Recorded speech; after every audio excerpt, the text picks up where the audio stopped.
Hey, good day, guys. How you doing? This is Ronen, and today I'm going to interview Ron Sharon. He's a CISO manager located in the US. He's going to explain us about what is a CISO position in the fintech and the cybersecurity cloud services companies. We're going to discuss about, again, vision, technology innovation, and of course, by the end of the day, is everything about money. Hi there, Ron. How are you doing? Good. How are you, Ronen? Good, good. So let's start. Let's hear about what is a CISO. What about you? Let's start. This is your role now. Okay, cool. So first of all, I'm Ron. I am the VP of Information Security CISO in a company called Mercer Advisors. Mercer Advisors is a registered investment advisor in the United States. We have high net worth clients. We deal with wealth management, taxes, trusts, and we give financial advice to all our clients. I got to this job a couple of years ago, 3.5 years ago, and I've been enjoying it ever since. Okay, good. And can you describe what is the part of your role in the company as a CISO? What is a CISO? You know, we know what is a CEO, we know what is a CTO, we know about the R&D group and the marketing group. But the CISO, it's a new position? It's a new old position. It's been around for a while, not long, but a while. It's a Chief Information Security Officer. It means that I'm in charge in securing the information and data of clients and employees in the company. Privacy as well. I work with the Chief Compliance Officer to do with privacy issues, and I deal with the CTO on cybersecurity issues. And the total job is just protecting of information of clients and employees.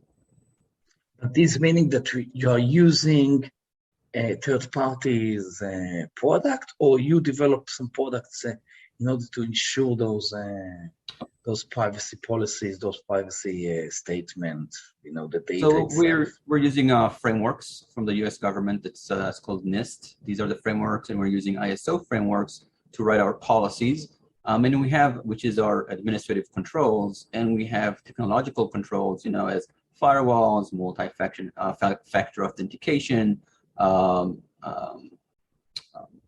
antiviruses, and password encryptions. These are the technological controls we use to keep everything tight and secure. But by the end of the day, are you making the decision by yourself? Which kind of protocol to use? Which kind of antivirus to use? I don't make the decisions by myself. It's a partnership between the technology side, the business side, because at the end of the day, it's all a business decision. If the technological solution costs $1 million, but we're protecting data that's worth $100,000, then we shouldn't use that kind of like say antivirus if that's what we pick. We need to always make sure that it's a partnership between the technology side. The technology side can roll out these solutions that we have, and that the business side, it makes business sense to roll out these kind of solutions. So it's always a partnership. There's no just one person that makes that decision. I make recommendations, but the decision is ultimately up to the business. Good. And what about the reporting? To which role in the company you are reporting? I report to the CTO, Chief Technology Officer. For the CTO, okay. And what about if there is an incident, for instance, of leaking of data? What happened then?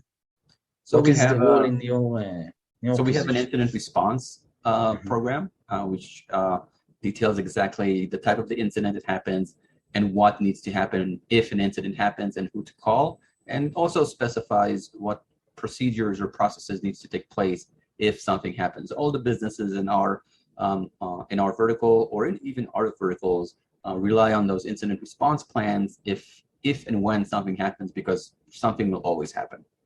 Yeah, something will always happen. Yep. Look, we very speedily drill down to the CISO and the position, etc. But let's talk about you, Ron. You are located in the US for 19 years. Tell us about yourself a little bit. where you're coming, what you done in your previous position. Yeah, so I came to the United States in 2003. I won a green card in the U.S. lottery. A lot of U.S. Citizens don't know about this, but there's a lottery in the world that you can apply online and get a green card each year. So I was one of the lucky ones in 2002 to win, and I came in 2003 to the United States. I came in, I didn't know exactly what I was doing. I always liked fiddling with computers, taking apart, old radios, putting them back together again with not much success. And then I found a job here. It was an IT manager job. It was a small company, about 70 people. And I started my role in just enjoying working in tech in that company. And my role evolved throughout the years to work in, cybersecurity as well. And since cybersecurity, information security, and IT and tech, they're all interconnected, I made the shift to concentrate more on the information security, cybersecurity side. Before I worked in Mercer Advisors, I worked in a startup in Denver. It's called Ibotta. It's a small app on your phone that you can scan with your camera and get cash back. And I enjoy working in that environment as well. It's always fun working in a startup. It's the old move fast and break things mentality, which evolves eventually to move fast but keep the infrastructure stable mentality, which is always fun to work in. And yeah, that's about it. Nice.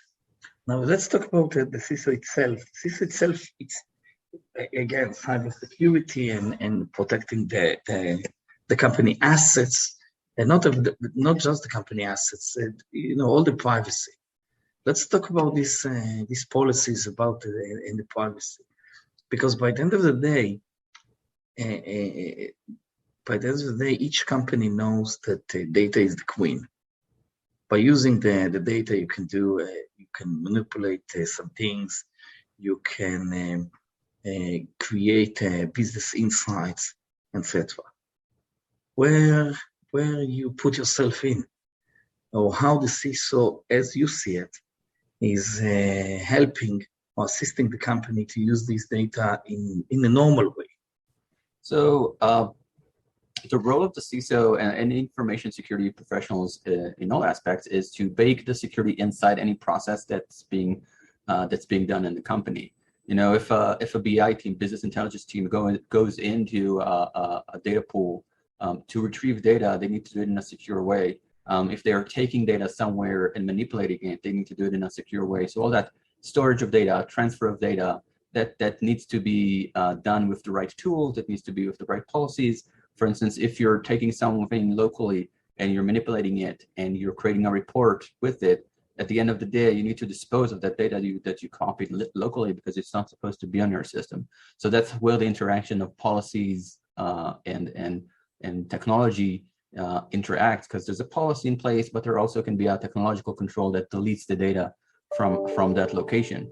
And everything we do always provide guidance on how to deal securely with data. Now, there's a difference between cybersecurity there's a difference between information security and privacy. Information security is the CIA triangle. It's the confidentiality, integrity, and availability of data. That's what information security deals with. Privacy deals with the data you have. Who do you give it to? Who do you share it with? Who can see it even within the organization? That's more data privacy, which is two different things. Okay. And where you as a CISO is more likely your position is in both ways, or just in the... Okay, go ahead. I'm 100% in this information security CIA triangle, and I'm like 15% into the privacy, because there's some things that correlate, but the person in my company, for instance, who deals with privacy 100% of the time is the chief compliance officer, and they're 100% in charge of privacy. Privacy, the chief compliance. Okay. Do you know? Okay, I have another question about that. How many companies, high-tech companies that you are familiar with, are using a CISO? Because, from my experience here in Israel, all the small startups that listening or listening to this podcast and I got familiar with, not using a CISO. They say, guys, we don't need really somebody to manage or to provide us the policies or how to do what. We know how to do it. Well, it's my response to that. It's going to cost them more in the long run, because if you want to do business anywhere outside of, Israel with the US, you're going to get asked about cybersecurity. Every business that we deal with right now in Mercer Advisors, we get asked about our cybersecurity processes, procedures, and stance. If you don't bake your cybersecurity, information security, and processes into the product from minute one, you're going to need to do it in minute 120. So when you're deep in there, when you're pitching to, venture capitalists or private equity firms, and some people might ask you about your security posture. And if you don't have answers for that, you're going to have to work on that. And it's going to take you time and it's going to take you money to do it. So might as well bake it from the get-go and make whatever product you're creating a secure product, and then you won't have any problems. So when I'm working with startups, my stance is always, don't think you're a 5-person company. Think you're a 500-person company. Have that mindset. You're 500 person. You're pitching with the big VCs. How do you want to look like? And you're gonna think like bigger. Don't use like a msn.coil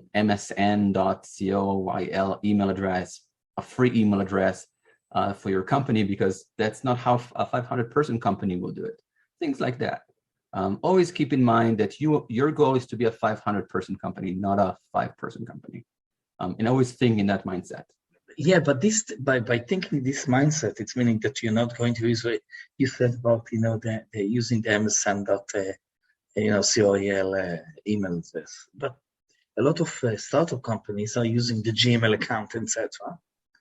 And if you're coming to a founder of one of the startups and say, "Hey, think about to develop become big, etc." Say, "Hey, it costs money."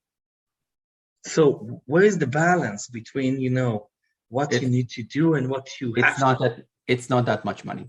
Like, it's not millions of dollars. It's probably thousands or hundreds of dollars to be compliant in the beginning, like in the early days.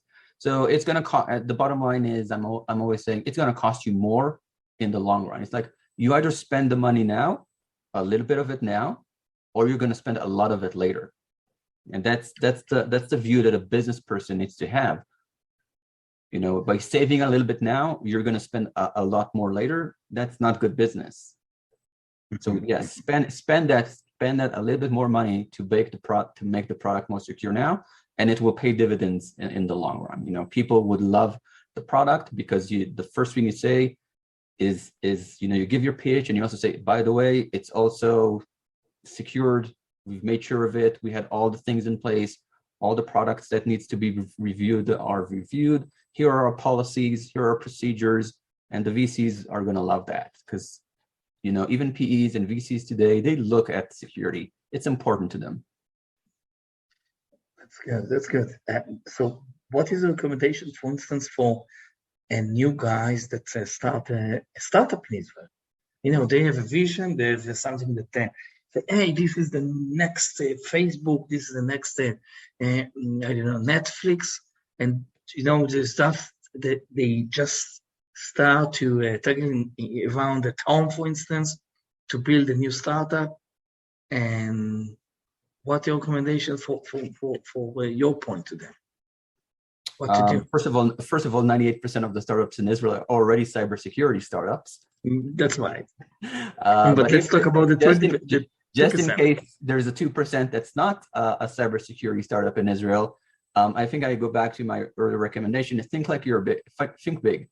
Like, don't think I'm just Ronen and Ron sitting in a room somewhere figuring out how to do Facebook. Think you're Ronen and Ron with 250 employees right there in the next room with $150 million of VC money on the table. Just think that when you're starting up, how are you going to make it? Build it big. Don't start from small. Build it big. Build it big. Think big or build it big. Like think big and build it big. Don't do like a Ron Sharon at walla.com email address. Think big, get what you need to do. Get your code straight, get your CI/CD pipeline secured. Think big. Don't just sit there and code like use external external depositories of old Linux code and say, oh, it's fine, it does its job. It's not doing its job. It's old repositories. Nobody's looked at it for 20 years. Log4j taught us that. Do a secure this will way. happen. You don't want to do it. You don't want to do it badly. You don't want the bad press if something happens. You mentioned here a method that we have, in small and medium-sized businesses in the SMBs, we are using it is the CI/CD process. Let's talk about it a little bit, because in a lot of startups, they're starting to write the code internally, on their own computer, etc. What's your recommendation for them in this period? What to start to build a process, or okay, let's do it at home, see how the product is moving, and then raise the funds. And once we have the funds, let's move to build the process itself. I would say build the process and do it like the big companies do it, like the medium-sized companies do it already from the get-go. Because once you started code, and once the code is somewhere, it's hard to move it to somewhere else. And I for a while, and I owned my own business here in the United States, so I know how hard it is to move things that are already set. Think about this: it's easier to navigate a two-person boat, a dinghy or a canoe, than to navigate the Titanic. Think of, if you have a two-person boat, you can navigate it very swiftly. It moves fast. You can turn right, left, reverse the course. But if it's the Titanic and you see this iceberg in front of you, it's going to take you a couple of 10, 20 minutes to turn the boat. That's right. And that's the same kind of analogy. When you're small, it's easy to make the changes. When you're big, and I've seen and work in companies that got big with bad habits, and then it costs a lot of money to change those habits. It's good. And did you have a chance to see a company, an Israeli company, for instance, that came to the US, and you analyzed that, and you said, "Hey guys, this is something that by the US culture, or according to the CISO culture, etc., cannot be migrate, or could be migrate to the US market because of the problem of the security, the information security that is built, and you need to create or rebuild a program with them in order to fix it?" No, I haven't. Like, honestly, most of the companies from Israel that I talk to, 100% of them are cybersecurity companies. So they're coming fully secured already. They're coming the secure. Well, not necessarily. Here's a thing. SolarWinds taught us that even IT companies can be breached and SolarWinds did not have a CISO. Wow. Yeah. So that's the thing. Sometimes companies that are dealing with cybersecurity are not good at internal cybersecurity, and that's the biggest issue, right? Because it's a vendor side attack. It's a third party attack. You compromise the vendor, and then you get into all the clients. Wow.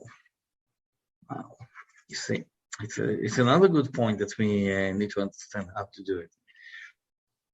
Some recommendation, and that's why it's important, even to cybersecurity firms, to make sure that the code base is secure, to make sure that the servers that distribute the updates are secure, which is internal security, there is a lot of cybersecurity companies out there that don't practice that.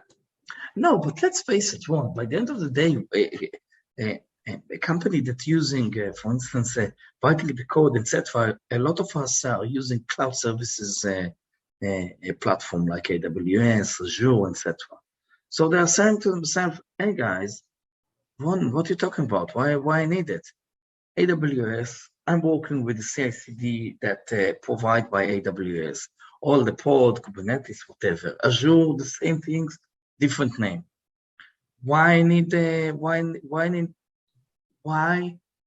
at midnight, at the middle of the day, or even at midnight, I need to think about the security policy, the privacy issues. Well, They're doing it for me. Well, actually, they don't. They don't do it for you. They have their own policies and procedures that protect their own internal services, which do not protect your internal services, because they treat it as, hey, if there's a bad code in your environment in AWS or Azure, AWS is not going to tell you that. That's the problem. Mm-hmm. And you have to have a process in place that makes sure that it's reviewed by a certain third party or a fourth party application that does that for you. For instance, when we work with a company and they're hosting, and if this company has a portal and that portal is hosted in AWS, sometimes they tell us, hey, we're hosted in AWS, so it's all secure. And I ask them for their SOC 2 report, which is an auditing report, a finance auditing report of your computerized systems, right? It's very common here to ask for that report. Okay. They say, well, we don't have it, but we have AWS SOC 2 report. And I said, no, I need your SOC 2 report, because I know that AWS is secured with their own internal policies, but I don't know what you're doing with your internal policies. I don't know if you're resetting your passwords every year, every 6 months, if you have 2 characters, 6 characters, 8 characters, if there's cybersecurity training that you do to your employees every 4 months, if they're a phishing training, because if there is none, if you have antivirus on your computers, because if you guys don't have antivirus on your computers and some person clicked a link and you haven't updated your computer because you have none of those policies, and somebody got into the top engineer computer, he can inject bad code to your database, to your code base. It can happen, right? It can happen. Yeah. And it happened. That's how they got SolarWinds, right? The SolarWinds, that's how they got it. So I don't care that AWS is secure. I know that Amazon can pay a lot of money for all the security engineers in the world to protect their internal processes. But if your internal processes as a startup are not there, you're not protected. Your clients are not protected. Wow, this is something, even for me, blow mining, because I was thinking that AWS is provide you an umbrella that assists you by the end of the day, but it's a good things. Any recommendation beside that for the Israeli startup or for small companies think or change the mindset to think like a big? Any additional recommendation that you see from your perspective, from your history and performance? Just think big. Think big and start big. It's like don't think about starting small. Don't think about we're just 2 people in a room. Always start thinking we're 2 people in a room with 250 other people in the next room with $150 million on the table from a VC. Because at the end of the day, that's what we all want, right? We want to exit, or we want to be somehow we want to make money, because businesses, they make money. We're not just doing businesses to do business, unless you're a nonprofit. But most of startups are not nonprofit startups.